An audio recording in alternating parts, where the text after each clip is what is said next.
মন্দিরে যে মাইক খোলা হচ্ছে এবং বলা হচ্ছে নাকি দূষণ নিয়ন্ত্রণ পর্ষদের যে নিয়ম ছিল সেই নিয়মের কথা উল্লেখ করে আপনি ইতিমধ্যেই একটি চিঠি প্রশাসনের সর্বোচ্চ পর্যায়ে পাঠিয়েছেন।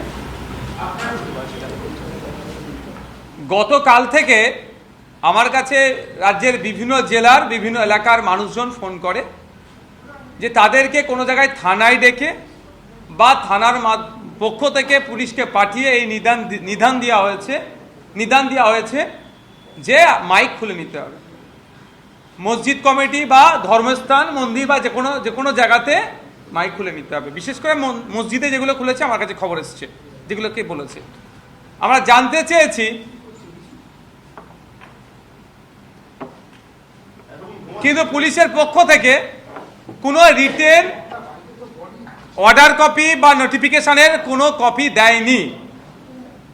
পুলিশকে জিজ্ঞাসা করা হলে পুলিশ এ ধরনের তাদেরকে এড়িয়ে গেছে যে এই ধরনের কোনো রিটেন কপি নাই, বলা হচ্ছে এটাকে শুনতে হবে।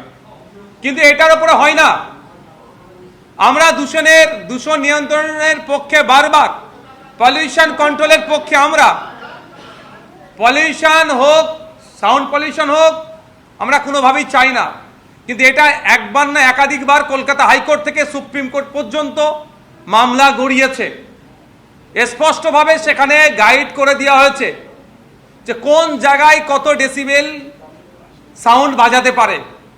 পশ্চিমবঙ্গে দূষণ পরিষদ বলুন বা যে আইন আছে 2000-এর আইনের পরিপ্রেক্ষিতে 4টে ক্লাস করা আছে, 4টে পার্ট করা আছে: industrial area, commercial area, residential area, silence area বা জোন, যেটা কি বলুন। যে নিয়ম নির্দেশিকা আছে দিনের জন্য তথা সকাল 6টা থেকে রাত 10টাকে দিন বলা হচ্ছে এই আইনের পরিপ্রেক্ষিতে, রাত 10টা থেকে সকাল 6টাকে বলা হচ্ছে রাত। কত ডেসিবেল বাজানো যাবে নির্দিষ্টভাবে করা আছে। তারপরেও প্রশাসনের পক্ষ থেকে একটা অংশ যেভাবে ভয় দেখিয়ে এক প্রকার ধুমকি দিয়ে বন্ধ করানোর চেষ্টা করছে, মাইক খোলার চেষ্টা হচ্ছে ধর্মস্থানগুলো থেকে, এর আমরা পরিপন্থী। অলরেডি আমি আমাদের রাজ্যের যিনি ডিজি আছেন, ডিজি স্যারের কাছে জানতে চেয়েছি, কারণ একাধিক জায়গায় একাধিক রকমভাবে বার্তা আসছে। এক জায়গায় আসছে আপনার যে টোটালি মাইক খুলে নিতে হবে, আবার একটা বার্তা আসছে আপনার হজরের অর্থাৎ ভোরের সময় যে কল ফর প্রেয়ার বা আজান দেওয়া হয়, পাবলিক অ্যাড্রেস যেটা করা হয় সেটাকে বন্ধ করতে হবে। আবার কোনো জায়গায় খবর পাওয়া যাচ্ছে মাইক খুলে দিয়ে নাকি শুধু বক্স লাগাতে হবে। আমাদের স্পষ্টভাবে আমরা জানতে চেয়েছি ডিজিপি স্যারের কাছে যে অ্যাকচুয়াল আপনাদের নির্দেশিকা কি আছে।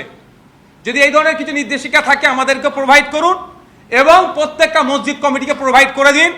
মসজিদ কমিটি হোক বা অন্যান্য ধর্মস্থানে যেগুলো আছে, সে মন্দির হোক, গুরুদুয়ার হোক, গির্জা হোক, যারাই সাউন্ড সিস্টেম ইউজ করে, নিশ্চিতভাবে কোনো যদি নির্দেশিকা থাকে নির্দেশিকার মধ্যেই থাকবে, নির্দেশিকার বাইরে যাবে না। তা না করে যেভাবে থানা বা প্রশাসনের মাধ্যমে থ্রেট করা হচ্ছে, ডেকে এক প্রকার থ্রেট করছে, এটা কোনোভাবেই মেনে নেওয়া যায় না। তা আমি এই যে চাপিয়ে দেওয়ার যে চেষ্টা চলছে এর বিরুদ্ধে আমি খুবই তাড়াতাড়ি কলকাতা হাইকোর্টে যাচ্ছি। আর একটা আপনাদের মাধ্যমে সাধারণ বিশেষ করে মুসলিম সম্প্রদায়ের মানুষকে বলবো, কারো প্ররোচনায় পা দেবেন না। আইন বিচার ব্যবস্থার প্রতি আমরা ভরসা ছিল, আছে, থাকবে। আমরা আইনে লড়াই করব। আইন যেটা ঘোষণা করেছে, সাইলেন্স জোনের জন্য যেটা আছে, রেসিডেন্সিয়াল জোনের জন্য যেটা আছে, কমার্শিয়াল জোনের জন্য যেটা আছে, ইন্ডাস্ট্রিয়াল জোনের জন্য যেটা আছে, সে তার মোতাবেক আমরা চলবো, তার বাইরে আমরা যাব না।